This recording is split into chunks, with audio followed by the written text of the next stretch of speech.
Halo teman-teman, jumpa lagi dalam pembelajaran PLSPD. Nah, kali ini kita bicara tentang fauna yang ada di NTT. Teman-teman harus tahu, fauna disebut juga dengan dunia hewan. Nah, yang akan kita pelajari di sini ada dua bagian. Yang pertama, fauna yang dipelihara atau diternak. Dan yang kedua, fauna yang tidak dipelihara atau bisa dikatakan hidup di alam liar.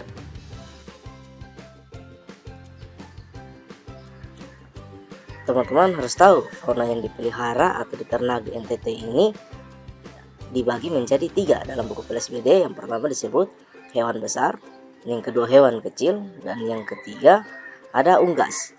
Nah, hewan besar ini seperti sapi, kerbau, dan kuda. Sedangkan hewan kecil dikategorikan di dalamnya ada kambing, domba, dan babi. Dan unggas itu ada ayam serta itik. Nah, hal-hal ini akan kita pelajari hari ini. Disimak baik-baik teman-teman. Nah, hewan besar seperti sapi, kerbau, dan kuda tersebar luas di daerah NTT.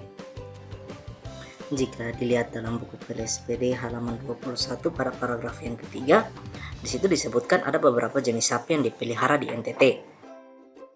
Yang pertama, ada sapi Bali atau Bob Sundanicus yang dipelihara di Pulau Timor, sapi Ongole Bos Indicus yang berwarna putih yang dipelihara di Pulau Sumba, dan sapi Madura yang dipelihara di Pulau Flores.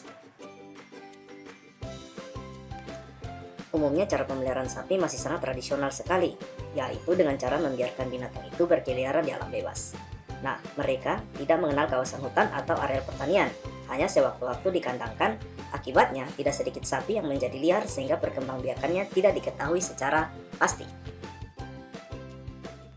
Nah, teman-teman, oleh karena pemeliharaan sapi yang kurang insentif dan masih tradisional tersebut, maka mutu daging sapi menjadi rendah. Untungnya, pada dewasa ini, pemerintah sudah mulai mengembangbiakan suatu sistem pemeliharaan sapi yang disebut dengan sistem paron. Nah, teman-teman harus tahu, sistem paron adalah sistem di mana sapi dikandangkan dan diberi makan secara teratur dan tidak dibiarkan di alam liar atau dilepaskan ke alam liar untuk menjaga supaya sapi tersebut bisa cepat menjadi gemuk. Nah, diharapkan dengan sistem ini mutu daging sapi dipertinggi dan produksinya lebih baik.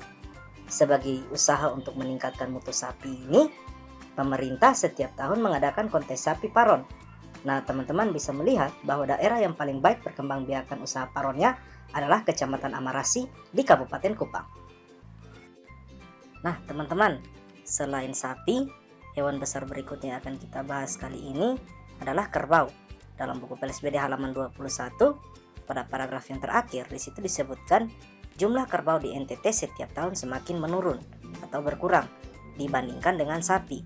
Nah, teman-teman bisa melihat hal ini disebabkan karena lambatnya perkembangbiakan dan keadaan iklim yang panas sehingga tidak cocok untuk kerbau. Nah, teman-teman, pada beberapa tempat tampaknya kerbau makin berkurang dan bahkan hampir lenyap. Khususnya untuk daerah Flores dan Sumba, kerbau ini masih digunakan bukan hanya membantu petani dalam membajak sawah, namun kerbau juga digunakan sebagai hewan dalam beberapa upacara-upacara adat yang diadakan di daerah-daerah tersebut.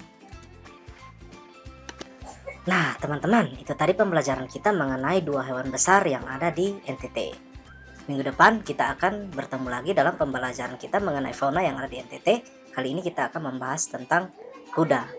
Kita berjumpa lagi dalam pertemuan berikut. Tuhan Yesus memberkati.